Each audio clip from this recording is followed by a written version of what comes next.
ऐसा लोग मानते हैं कि भाई एक फलाना फलाना मंदिर है, वहां जाके इच्छा पूरी होती है, मन्नत पूरी होती है, ये भगवान पूरी करता नहीं। आपके घर का जो भगवान है ना, वो भी उतना ही सामर्थ्यवान है जितना उस मंदिर का भगवान है। क्या दोनों में कोई अंतर है क्या? वही मन्नत पूरी कर सकता है, तुम्हारे घर वाले में वो शक्ति नहीं है क्या? वो भी सुन रहा है तुम्हारी, वो भी तुम्हारी प्रार्थना सुनेगा। तुम बोलो तो उस मंदिर के भगवान को, अपने घर के ठाकुर को रोज बोलो। भगवान भक्त वांछा कल्पतरु है, भक्त की इच्छा पूरी करते, कल्प वृक्ष है। कल्प वृक्ष के सामने बैठ के मांगना चाहिए, वैसे भगवान के सामने बैठ के मांगना चाहिए। अहो विधिना तो पे अचला पसार मांगी हूं, अचला पसार के मांगो।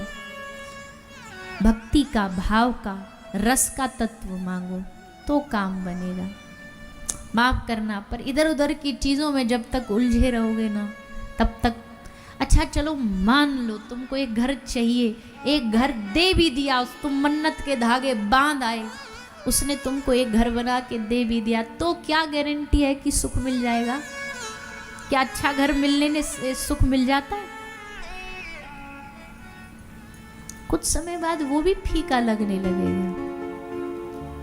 इसलिए ऐसा समाधान मांगो ना जो एक बार मांगने पे सारा जीवन उत्सव से भर जाए, आनंद से भर जाए। जेब में चवन्नी ना हो फिर भी मौज जिंदा बरकरार रहे। और वो तभी हो सकती है जब प्रभु से प्रभु को ही मांगोगे, भगवान से भगवान को ही मांगोगे।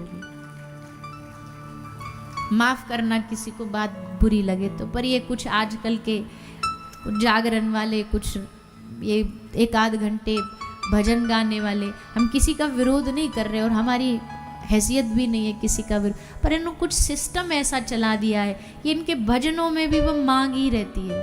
ऐसे ऐसे भजन गाएंगे, इच्छा पूर्ति, लोगों के मन में फिर यही आ जाता है, भगवान क्या मशीन है इच्छा पूरी करने की।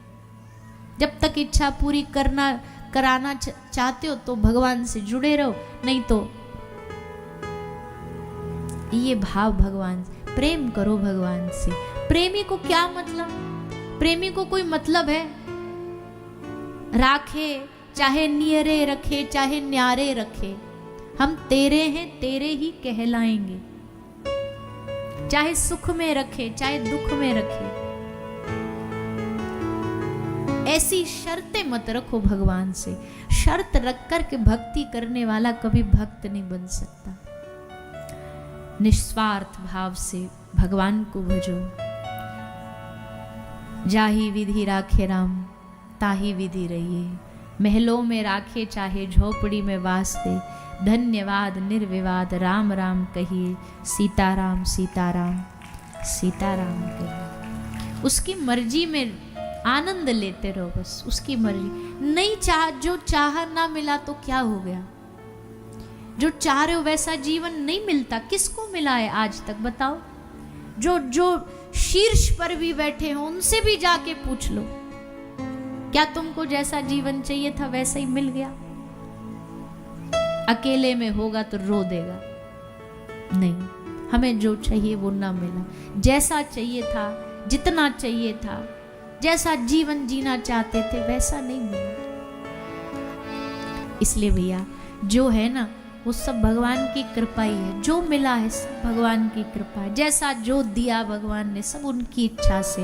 कुछ बुरा भी दिया तो शायद इसलिए दिया होगा कि थोड़ा जमीन पर टिका रहे।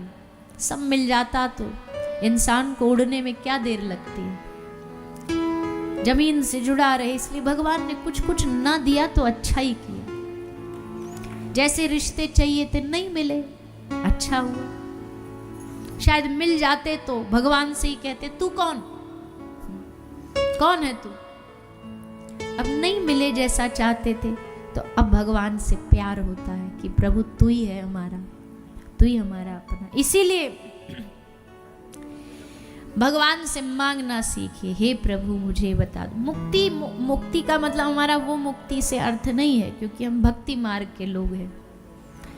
और मुक्ति से अर्थ है कि मन में इच्छा तो जागे बंधन से छूटने की, पर ये बंधन से छुटाने का कार्य भी केवल और केवल भगवत कृपा। ये सारी दुनिया भगवत कृपा से ही चलती है। इस भरोसे में जियो कि जिस दिन वो रीझ गया, जिस दिन उसने कृपा करी, ये बंधन छूटने में एक क्षण नहीं लगेगा। तो वही मांगो उससे, उनकी कृपा मांगो।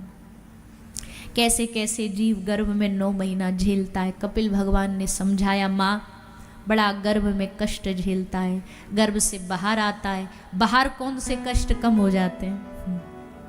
गर्भ में जितने झेले उससे ज्यादा कष्ट। अब आओ, भगवान कहते हैं आओ मेरी दुनिया में स्वागत है तुम्हारा। अब यहाँ दुखों के थपेड़े झेलो। बचपन में थोड़ा बहुत जीवन होता है जिसमें मौज मस्ती, क्योंकि समझ नहीं होती उस समय क्या दुख क्या कष्ट। गिर गए तो हंस लेंगे, उठ गए फिर चल देंगे।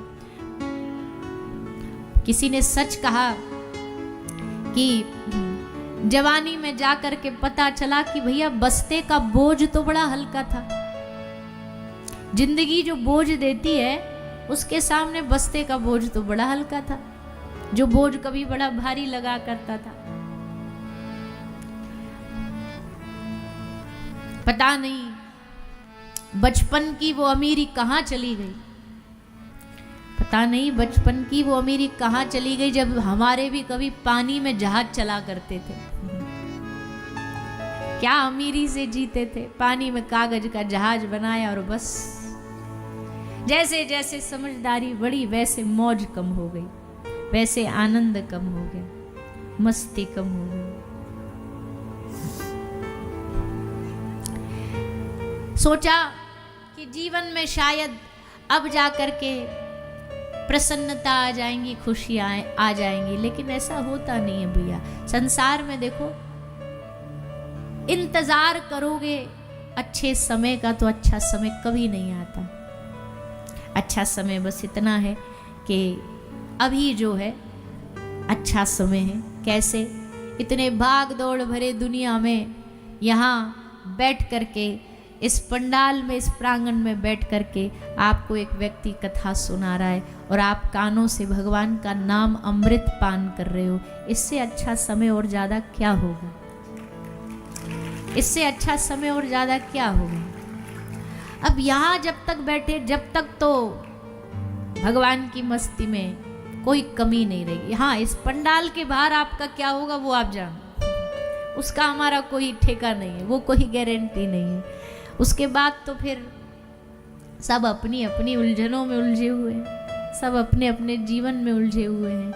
पर जितनी देर इस कथा गंगा में डुबकी लगाए रखोगे, उतनी देर भगवान तुम्हें संसार की चिंताओं से बचाए रखेंगे, उतनी देर भगवान तुम्हें परम सुख, परम आनंद का अनुभव कराते रहेंगे। कभी सोच के देखो, 5 मिनट कीर्तन करो, मन हल्का हो जाए, भावाश्रु बहे, कथा में बैठो, तब इतना आनंद आता है। तो सोचो जिनका जीवन ही भक्ति में बन गया होगा, उनका जीवन में कितना 24 घंटे आनंद चलता होगा। कोई चिंता फिक्र ही नहीं है, मौज में जी रहे, न पाने की चिंता न खोने का गम।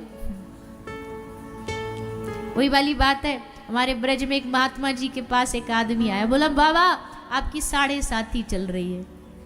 बोले 7.5 में क्या? बोला आपका सब लुट जाएगा। तो अब कोई संसार वाला होता घबरा जाता, बाबा हंस के खुश हो गए, वो सब लुट जाएगा। बोले हाँ। बोले बाबा आप हंस रहे हो, मजे ले रहे हो, आपको आनंद आ रहा है? बोले हाँ सब लुट जाएगा, बढ़िया है। एक लंगोटी तो है हमारे पास संग्रह के नाम पे, वो भी लुट जाए तो और ज्यादा बढ़िया। क्या है हमारे पास? सब तो लुटाए बैठे, अब क्या लूटेगी 7.5 हमसे। ब्रज की तो मौज भी अलग है ना, ब्रज का तो साधु सही ठाटी अलग है, ब्रज का संतों का रस ही अलग है। अभी हमने बताया ना 7 दिन ब्रज में कथा थी, तो हमने भागवत तो बस स्पर्श मात्र करी, बस ब्रज रस की चर्चा हुई, ब्रज के महात्माओं की, ब्रज क्या है, इस रस में भूमि का क्या तत्व होता है। तो ब्रज की भूमि जो है वो रस में बना देती है, मस्त बना देती है। तो जी जहाँ रहो प्रभु की कृपा के साये में रहो, बस इतनी प्रार्थना है।